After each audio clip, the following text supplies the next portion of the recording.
Up until now, we've been talking about the structural categories of joints. Well, it turns out you can classify joints based on function as well. There are 3 functional joint types, and we've already seen examples of 2 of them. The first type is the synarthrosis. These joints are, for all practical purposes, immobile. They don't really move, and if they do move, you should probably go to the hospital. Sutures, gomphoses, and synchondroses are all synarthroses. Whew. There are also a few syndesmoses in there as well. The other type of functional joint is the amphiarthrosis. These are slightly mobile. The pubic symphysis and intervertebral joints are the only amphiarthroses that we've seen so far. Every other joint has been a synarthrosis. The third type of functional joint, the one we haven't seen yet, is the diarthrosis. These joints are freely mobile and are the predominant type found in the limbs. All synovial joints, even the ones that don't move very much, are diarthroses. We're going to see a lot of examples in just a moment. But first, I'd like you to meet Billy. You remember Billy, don't you? I found Billy in a dumpster behind a funeral home. He's going to help us out as we begin our study of synovial joints. Synovial joints are the most abundant joint type in the body and the most complex structurally. Unlike fibrous and cartilaginous joints, synovial joints are highly mobile and quite flexible. Now, before we go on, I'd just like to warn you that the next bit of this video is going to be an onslaught of complicated anatomical terminology. Each and every bone has a specific anatomical name, and so does each joint.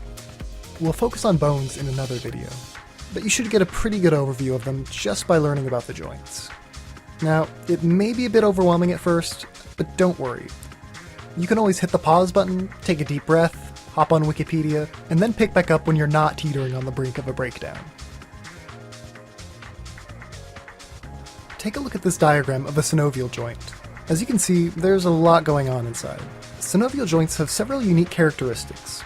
They've got a joint cavity, which is a fluid-filled sac in between the bones. The liquid inside this cavity is called synovial fluid. In case you were wondering where the word synovial comes from, and I know that everybody does from time to time, it's derived from the Latin ovum, which means egg, owing in part to synovial fluid's apparent resemblance to egg white. I haven't seen a lot of synovial fluid, but sure, why not? The walls of this cavity are made up of a sleeve of fibrous connective tissue called the articular capsule. The inner part of the capsule, called the synovial membrane, is what actually secretes the synovial fluid. The surface of each bone is also covered in a thin layer of hyaline cartilage, which acts as a little cushion. It's referred to as the articular cartilage. Finally, there are a bunch of ligaments, nerves, and blood vessels that are sort of tucked into the joint. Just like fibrous and cartilaginous joints, synovial joints come in a variety of different types. 6 to be precise, so get comfy. These types are planar, hinge, pivot, saddle, condylar, and ball and socket. Let's take a look. Let's start out our study of synovial joints with something exciting and fun, like the planar joint. Just kidding, planar joints are the opposite of fun. They don't really move so much as just sort of slip and slide past each other. You've got planar joints scattered throughout your body, especially in the hands and feet. For example, in between each of your carpals, those 8 sad little misshapen hand bones, you'll find some intercarpal joints. Same thing with your feet, only instead of intercarpal, these are intertarsal joints, because tarsal is Latin for feet. And now you know. Go ahead and try flexing your intercarpal joints. Go on. Doesn't really work, does it? Like I said, planar joints are incredibly boring, but despite that fact, they're still synovial joints nonetheless. There's even a little synovial cavity. There are more planar joints next to those, if you can believe it, right where your metacarpals attach to your carpals. The metacarpals are those long little bones right there. Care to take a guess what these joints are called? If you said carpometacarpal, I suspect you have an unhealthy obsession with skeletons. Not that there's anything wrong with that. This same pattern holds true for the tarsal bones as well. Just substitute tarsal for carpal, and you've got the name of another planar joint. There are planar joints on your spine too, in between the articular processes of the vertebrae. These are called intervertebral joints. The articular processes are those little bumps on the top and bottom of the vertebrae. Unlike the tedious plantar joints of the hands and feet, there's actually quite a bit of movement that occurs at these intervertebral joints, especially when you're flexing and bending your torso. There are also some plantar joints in between the vertebrae and the ribs. These are called costovertebral joints. By the way, the root word for costal comes from the Latin word for rib. So next time you go out for barbecue, ask for the baby back costals. Or not. There are a few more examples of plantar joints sort of scattered throughout the body. Do you want to take a look? Come on, let's go take a look. The sacroiliac joint, which is in between the sacrum and the iliac bones, starts out as plantar in children and gradually becomes more fibrous over time.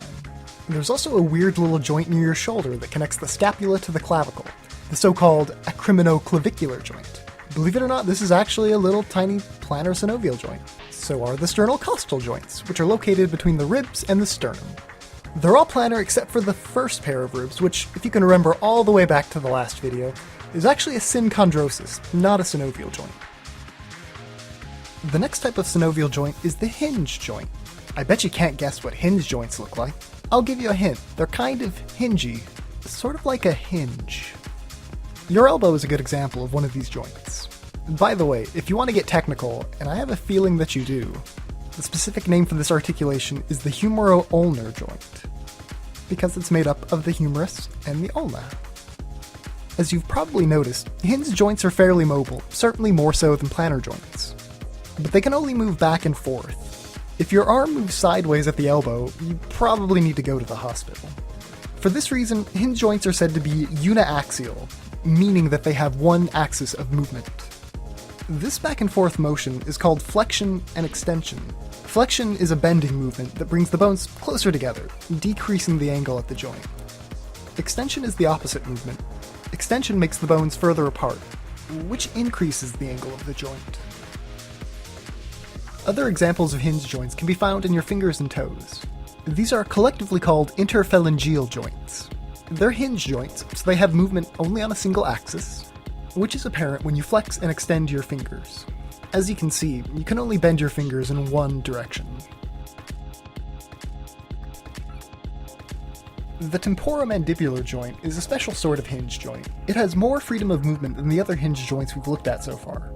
The temporomandibular joint has its own vocabulary of terms to describe its various movements. The up and down movements of your jaw, like when you're chewing or speaking, are called depression and elevation. Depression is when you open your mouth, and elevation is when you close it.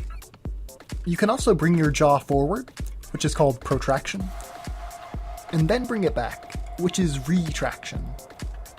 Alright, Billy, does that cover everything? What do you want a knife for? No, how about I just give you some safety scissors? Oh, what's that? Oh, good point. I almost forgot. The movements of the ankle are also described with special terms. When you move your foot upwards, so you're admiring your beautiful toes, you are doing dorsiflexion. Basically, you're flexing your feet dorsally. The opposite motion is called plantar flexion. Pointing your foot down, like when you're standing on your tippy toes, is plantar flexion. Alright, are you satisfied now, Billy? What? No, I'm not gonna let you cut my hair. I don't like how sassy you're being today, Billy. I think it's about time for you to go back to your closet.